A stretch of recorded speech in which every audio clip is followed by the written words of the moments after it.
shocked by this announcement today, or was this something that after what you've accomplished over the 9 years that you were hoping to have?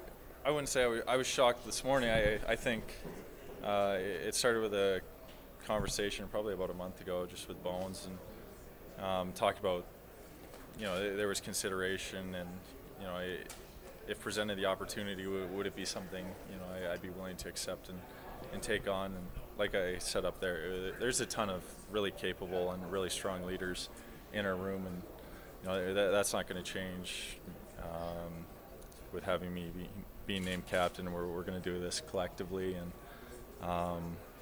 I don't know if I'd say it was something I was hoping to happen. I think kind of from the onset, it wasn't necessarily something I thought was necessarily attainable or something that it was going to change how I approach the game, how I try and be in the locker room, and how I play on the ice. Obviously, it's a huge honor, and it's something I'm really looking forward to doing and leading this team, leading this city, and I'm thrilled to be the captain of the Winnipeg Jets. So how much more special does it become then, Adam? You just talked about the quality of people, that there are that many candidates, but you were the chosen one. Yeah, it's extremely special to get the opportunity to lead an NHL franchise in a Canadian market. For that matter, it's a huge honor, and to know that management, coaching staff, your teammates have the belief in you that you were the right guy, that you're going to be kind of the guy to be the rock, kind of to steady the ship when things don't necessarily go our way, or when we hit some difficult patches throughout the season. I'm really looking forward to taking on that challenge. So after going last season, congratulations, by the way. Thank you. After going last season without a captain, what does this signal then? What do you think it means for the team going forward? Yeah, like I kind of mentioned earlier, I think it's something we're going to still do collectively. I think Josh and Mark are still such vital parts of our leadership team, along with many others that were in this room today. And I think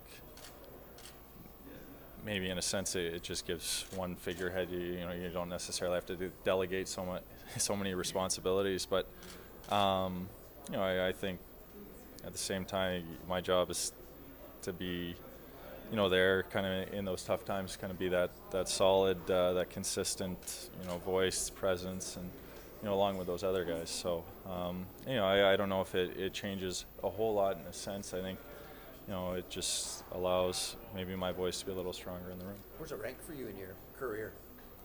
Yeah, it's pretty special. I think the FaceTime to my mom and seeing her reaction, and just seeing how proud she was, and it's extremely special. I think growing up and dreaming of playing in the NHL, I don't think this is something I could even have dreamt about. So I think it's up there with playing in my first game, scoring my first goal. It's a pretty special moment for me and my family. Ever been a captain before at any level?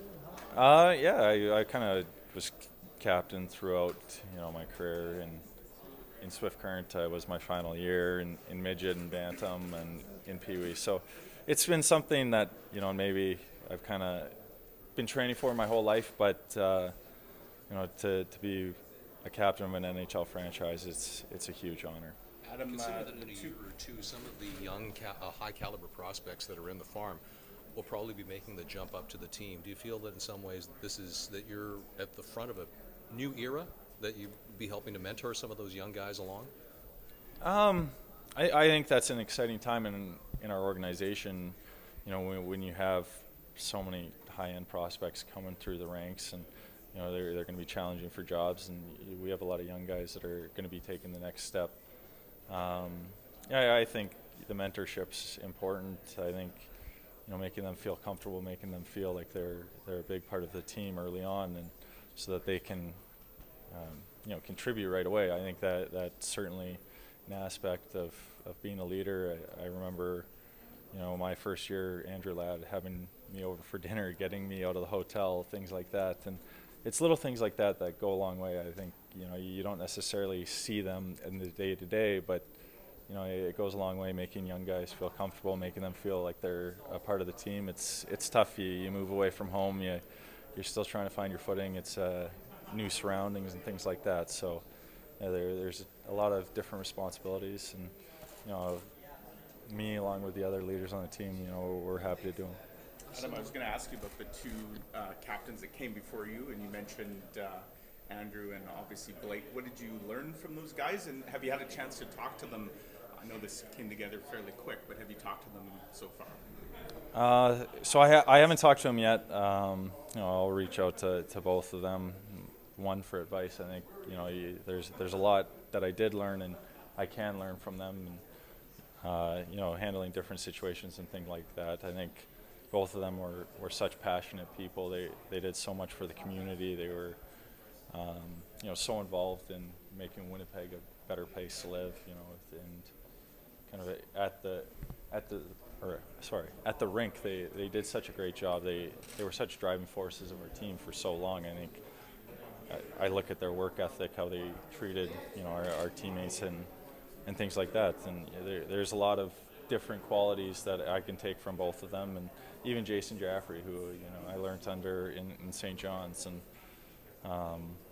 so I've been fortunate to have a lot of great mentors and to play under a lot of great leaders that I'm looking forward to talking to them, getting some of their advice and learning as I go. You mentioned the FaceTime to your mom. Was that the first phone call or after you found out the news, and how did you drop it? Did you just kind of blurt it out right at the start, or how did that go?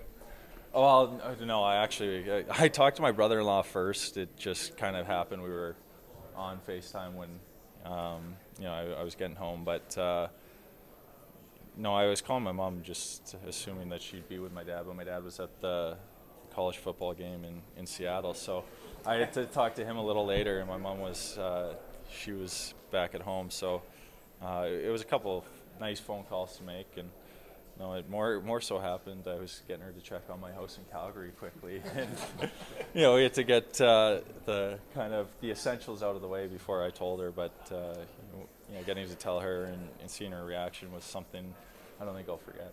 Adam, when we last saw you on the ice in the playoffs, you were certainly leading by example and had a very solid playoff. Individual obviously didn't work out maybe the way the team had hoped, but is that, I guess, a sign of, you weren't the captain then, that's just kind of how you play, but is that where you're going to look to maybe pick up kind of where you left off as the season gets going here? Yeah, obviously I'd love to just keep scoring every game. I think that might be a little unsustainable for sure, but I think the big thing is, as cliche as it sounds, like, don't change who you are just because the letter on your jersey changes. I think part of what makes me a successful hockey player is playing hard, is competing, is trying to drag my teammates into the fight and sticking up for them and standing up for them on the ice and in the room. So obviously I'd love to continue that offensive output, and it would be terrific to see that happen over 82 games, but I think just trying to find ways to impact the game, trying to find ways to kind of influence the game in a positive manner is the way I'm going to continue to try and play, try and stand up for my teammates and make them play a little bigger out there. You're not going to win the Rocket this year, is what you're saying? You know what, I think Connor or Austin or those guys, they're pretty safe from me at least. You were 8 to 10 years old, I think, Adam, when your dad wore the C in Calgary. Are you old enough to remember some of the things that he went through? Because, boy, what a great first-hand tutelage that would be on being a captain in a Canadian city. Well, I think at that age I was just happy to be hanging around the rink and, being in the locker room, going on the ice after practice and things like that. But now, being older and, being able to talk to him, and, he's a great sounding board. I know, he's with a different organization, but he certainly has some great advice for me. He'll, be someone I'll certainly lean on, try and kind of soak up as much of his wisdom as I can, in dealing with the positives, the negatives that go along with, the added responsibility and things like that. So, it certainly helps to know that he's been through it in a Canadian market as well, and just the ups and downs that go along with it. Can you just go back to what you sorry, can you go back to 1 month ago? You said that you and Bones had a conversation about this. Can you just sort of give us the guts of that conversation, where it started, where it led? Yeah, well, we kind of, Bones is such a great communicator. We talk every once in a while in the summer, just, see how things are, check in, and, kind of just stay up to date on what was going on, with the team and things like that. And, so he mentioned that, they were thinking of naming a captain, and, the potential was there that, it could have been me, and to give it some thought, and, to kind of see, first of all, like, my reaction to, like, how, whether it would be something I'd be willing to do, or things like that. And, we kind of left the conversation there, and, he gave it some thought over his time, and, we talked this weekend, and it was something, I was really excited to be given the opportunity to do, and, so it kind of progressed from there, and, here we are today. I wanted to ask about kind of being a captain in Canadian City, any city, I'm sure. You're kind of an ambassador for the city, for the club, in all these different ways. You've been growing with the Toba Center in the last little while, getting more and more involved with that. I'm wondering how that fits into what it means to be a captain, or that role of being an ambassador here as well. Well, I think, you're not only a leader for your teammates, you're a leader in the community, and the Toba Center does such great work. They're a child advocacy center for, children that have dealt with any form of abuse, and, I think it just allows my voice for them to be stronger. I think with them opening their new center, there's so many children that they're going to be able to impact positively, and, any opportunity I can get to lend my voice, or, lend my time, or anything like that, I'm really looking forward to growing with that partnership, and really looking forward to seeing where that can go as well. So when did you find out officially that it was? Saturday afternoon. Yeah, so just recently, just a little before you guys did, probably. You mentioned the positives and the negatives, and it's a bit onerous. It can be. Did you have to give it some thought? Did you have some doubts about it, or no? I don't know about doubts. I think there's the reservations. There's, certainly maybe a little added pressure personally, and things like that. I think, like you said, some days it can be onerous, or there can be a lot of requests or things like that. But getting the opportunity, knowing how strong our support staff is, not only in the coaching and management, but with my teammates, with the other leaders in the locker room, I felt that there's a ton of really great people around me, my girlfriend Laura, and my family, things like that. It was something that I was going to be able to handle the pressure, and hopefully moving forward we take big strides.